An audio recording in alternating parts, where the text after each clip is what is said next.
नमस्कार, आप देख रहे हैं अपडेट इंडिया में, आपके साथ सोनू ढाका। आए दिन आग की घटनाएं होना, कभी हॉस्पिटल में आग लगना, कभी किसी होटल में आग लगना, कभी किसी रेस्टोरेंट में आग लगना, लेकिन मौत किसकी हो रही है? आमजन की। और उसकी परवाह कौन कर रहा है? कोई नहीं। जवाबदेही कौन ले रहा है? कोई नहीं।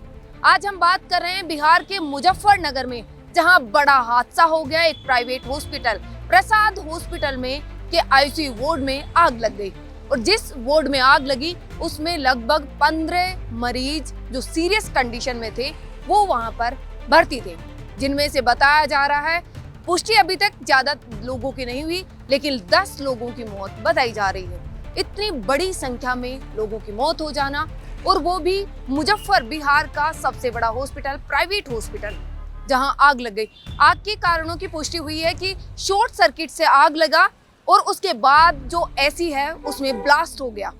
आईसीयू वार्ड है वो धुआं से भर गया और मरीज खिड़कियों से बाहर भागने लगे। जो सीरियस कंडीशन में थे उनको वहां से खिड़कियों से निकालकर बाहर निकाला गया। वहीं कल दिल्ली के मालवीय नगर में भी, जहां एक होटल में आग लग जाती है और लगभग 21 लोगों की मौत हो जाती है, उसमें विदेशी नागरिक भी शामिल थे। लेकिन आग की वारदातें जैसे ही सबको पता है, सरकार को भी पता है कि जैसे ही गर्मी बढ़ती है आग की जो इंसिडेंट है वो बढ़ जाते हैं। तो क्या इसके लिए जो तैयारियां होनी चाहिए वो नहीं हो पाती?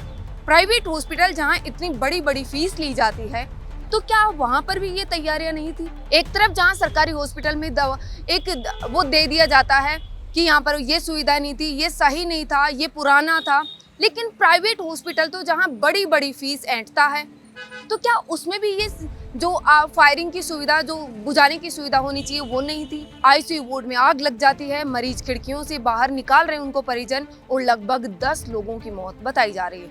वहीं दिल्ली में भी यही हुआ, जहां जेडीए निगम एनओसी के नाम पर पैसे लेती है, लेकिन क्या कभी जाके चेक करती है कि जिस हॉस्पिटल में एनओसी दी जा रही है, जिस बिल्डिंग की एनओसी दी जा रही है, क्या उसमें फायर सेफ्टी को लेकर, क्या उसमें मेडिकल से रिलेटेड सब सुविधाएं हैं? क्या आमजन से रिलेटेड, लोगों की कीमत से रिलेटेड वहां पर सब सुविधाएं की गई है जो उनसे पैसे ऐंठे जा रहे हैं? बड़ा सवाल हो जाता है कि आखिर अधिकारी कर क्या रहे हैं, क्योंकि जब भी ऐसी घटना होती है तो वहां पर फायरिंग की मशीन नहीं पहुंच पाती है, अग्निशमन नहीं पहुंच पाती है, सुविधाएं नहीं पहुंच पाती है। और जो बिहार का हॉस्पिटल है मुजफ्फरनगर का प्रसाद हॉस्पिटल, उसमें जैसे ही वहां फायर कर्मी पहुंचे, उनका कहना है कि वहां पर कोई भी डॉक्टर और स्टाफ मौजूद नहीं था। और वहां का जो आमजन है, परिजन है, उनका भी कहना है कि जैसे ही आग लगी वहां से स्टाफ भाग गया। यानी जो अपनी रिस्पॉन्सिबिलिटी थी उस टाइम उन मरीजों को बाहर निकालने का काम उनका था, लेकिन खुद परिजन वो काम कर रहे हैं। और वहीं अब सीएम जो सम्राट चौधरी है, उन्होंने ऐलान किया है, जो संवेदना है वो व्यक्त करी है, और उन्होंने 4-4 लाख रुपए मुआवजा की ऐलान किया। लेकिन मुआवजा, किसी की मौत का को जो है कीमत है वो क्या 4 लाख रुपए है? कोई भी आमजन है, क्या उसकी कीमत इतनी आंकी जा रही है कि जहां जांच समिति बैठा दी जाएगी और उसकी जांच कहां तक पहुंच पाएगी? ये बड़ा सवाल खड़ा करती है। ऐसी अपडेट्स के लिए देखते रहिए अपडेट इंडिया में, आपके साथ सोनू ढाका, जयपुर।